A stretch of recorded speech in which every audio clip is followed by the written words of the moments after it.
Thank you. I have understood many things for you. Okay, can I ask you the importance of kindness in Islam?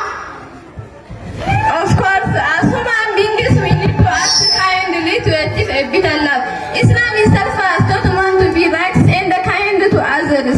Kindness is one of the good deeds we can do to achieve Allah's paradise. Allah says in the Quran, وَالَّذِينَ آمَنُوا وَعَمِلُوا الصَّالِحَاتِ أُولَٰئِكَ أَصْحَابُ الْجَنَّةِ هُمْ فِيهَا خَالِدُونَ. Means, and those who believe and do good deeds, those are the companions of paradise. They will abide there forever.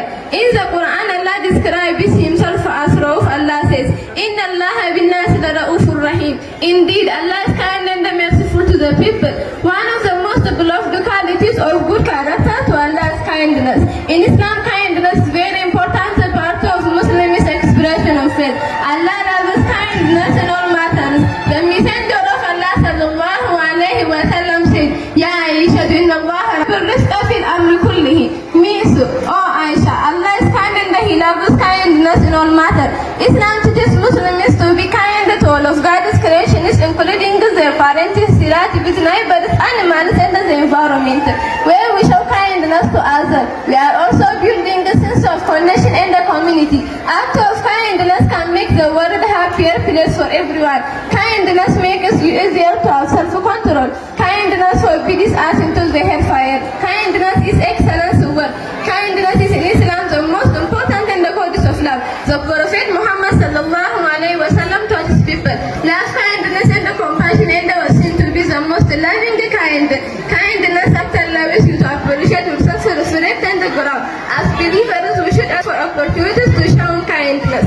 Therefore, we should train ourselves to be kind and gentle in all matters among the Muslims, among unbelievers, and even with the animals. May Allah beautify our manners with kindness and to protect us from falling into harshness. Thank you. Thank you for listening to us. Wassalamu alaikum wa rahmatullahi wa barakatuh.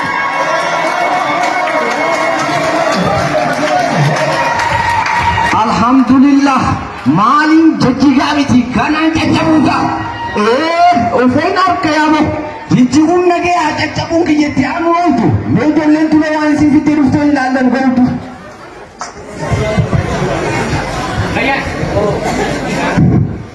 Respected cherished parents, students, and my dear friends. Today we are here. They are my friends, and I am going to ask them the most important question in Islam. First, express yourself. My name is Abdi. My name is Bashbash Abdi. My name is Muhammad Abdul Wazi. My name is Anas Sak. Start expressing. Okay. The Quran is Kalamullah, words of Almighty God. Quran is the word of Allah, has all of the benefits for humanity. Quran was revealed on Prophet Muhammad sallallahu alayhi wa sallam. While Prophet Muhammad sallallahu alayhi wa sallam was meditation in the Mount Hira, Surah and Jibreel from Allah. Quran was revealed in the month of Ramadan. The Holy Quran is the greatest book of knowledge and instruction for all humanity and for all time. There are 140 surahs in the Quran. There are 6,236 ayahs in the Quran. The longest surah in the Quran is Surah Al-Baqarah. The smallest surah in the Quran is Surah An-Nas. Person who memorizes Quran is known as Hafiz. Every word in the Quran is full of meaning. The revelation of Quran took place in 23 years. The number of surahs